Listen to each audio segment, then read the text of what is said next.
सारे लंग्स हो गए, करेक्ट है। इन दोनों लंग्स को टच करते हुए, टच बोले तो इनसे ज्वाइंट है बिल्कुल बाकायदे, है ना, ज्वाइंट होते हुए ये एक हमारी पर्दा होता है। पर्दा समझते हो, यानी कि एक डिवाइडर है ये यहाँ से, और इसके बाद में हमारी यहाँ से ऐसे करके ये हमारा स्टोमक आ जाता है, और इसी में से जो है हमारी छोटी आंत ये हो जाती है ना, और फिर इसी में से जो है हमारी बड़ी आंत ऐसे घूम के और लेटरिन के लिए निकल जाती है। यहाँ तक क्लियर हो गया ये चीज़ें? ठीक है सर जी। अब क्या होता है कि ये वाले हिस्से को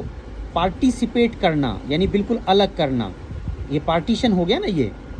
ताकि बंदा किसी तरीके से, अगर ये उल्टा भी हो जाता है, भाई किसी को पैरों से बांध के पुलिस वाले पीटते हैं, तो ये सारे मामला, यानी कि दोनों आते वाते हैं, है ना, हमारे लीवर वीवर हैं, तो ये अगर इस ऊपर की तरफ यहाँ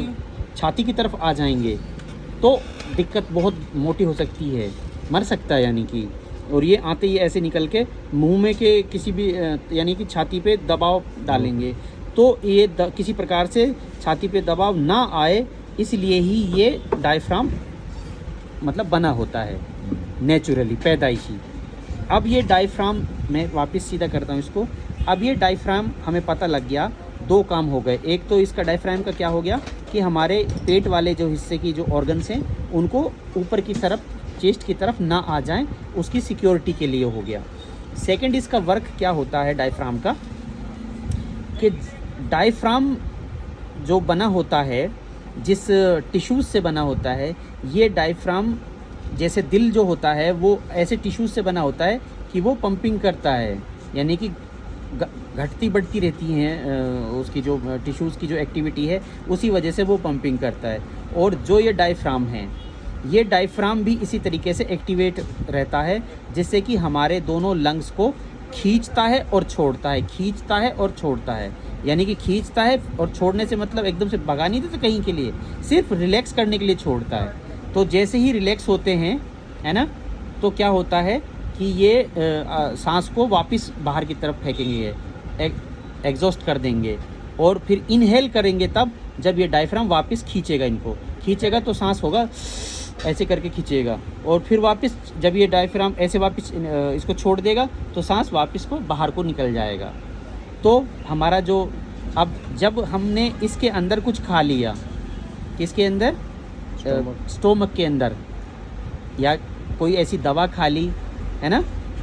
या हमने कोई ऐसा खाना खा लिया जो गैस वगैरह बना रहा है और जो अच्छे से हजम नहीं हो रहा है, जिससे कि हमारे ब्रेन को सिग्नल मिला कि ये सब हो क्या रहा है, कुछ गड़बड़ हो गई है, तो हमारा जो सांस है वो तेज़ होता है, और जो ये डायफ्राम है इसको सिग्नल मिलता है कि जल्दी से ऑक्सीजन दो, ताकि इसके अंदर जो डिस्टर्ब हुआ बॉडी में, ऑक्सीजन उसको कंट्रोल करे। ऑक्सीजन, हम कह देते हैं कि ऑक्सीजन का वर्क बहुत बड़ा है, पूरे शरीर को कंट्रोल करने के लिए, हर केमिकल प्रोसेस को पूरा करने के लिए ऑक्सीजन की ज़रूरत होती है। इसीलिए ये डायफ्राम भी अच्छे से वर्क करे, इसलिए इसको सिग्नल आता है ब्रेन से। जैसे सिग्नल आता है तो ये डायफ्राम जो है कुछ जल्दी एक्टिविटी करने लगता है, जिससे कि बहुत ही अजीब ढंग से, एक तो होता है सही समय पे छोड़ना और सही समय पे सांस को लेना, वो तो होता है ट्यूनिंग, और ट्यूनिंग से हट के, यानी आउट ऑफ ट्यूनिंग, जब ये डायफ्राम इसकी एक्टिविटी तेज़ हो जाएंगी तो क्या होगा कि इसमें से जल्दी से सांस आएगा, जल्दी से छूटेगा, तो हमारे यहाँ पे एपिग्लोटिस होता है, गले यहाँ पे ये जो सांस लेने की नली होती है, यहाँ पे एक गांठ होती है जहाँ पे थायराइड होती है, और यही सांस एकदम से बड़ी स्पीड से जाना और वापस आना एपिग्लोटिस कहलाती है यहाँ पे। और ये एपिग्लोटिस ही एक आवाज़ निकालती है जिसे हम हिचकी बोलते हैं, और अंग्रेज़ी में हिकअप्स कहते हैं। अब इसका ट्रीटमेंट में हमें क्या करना होता है, जैसे मैंने आपको पहले बताया है कि इसको रिलैक्स करना कैसे भी करके, जैसे कि सबसे पहले कदम हम ये उठाएंगे कि उसको ठंडी पानी या ठंडा कोई आइसक्रीम वगैरह खिलाएंगे, उससे भी ये जो है रिलैक्स मोड में आ जाता है। अगर ऐसा करने पर भी नहीं होता है तो हमें सेकंड जो ऑप्शन उठाना होता है वो करते हैं हम इसको उल्टी के लिए, क्योंकि जो खाया है अगर वो निकल जाएगा, हो सकता है उसी वजह से हो रहा हो, तब भी रिलैक्स मोड में हो जाएगा। अगर ये दूसरा कदम उठाने पर भी नहीं होता है तो तीसरे में होता है कि हमें ऐसी मेडिसिन देनी चाहिए जिससे कि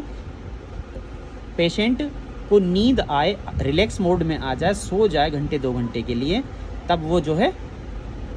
ठीक हो जाएगा। तो तीसरा अक्सर तभी दिया जाता है जब ये दोनों ट्राई हमारी फेल हो जाती हैं, और ऐसा अक्सर हॉस्पिटल में ही ऐसा किया जाता है। Thank you.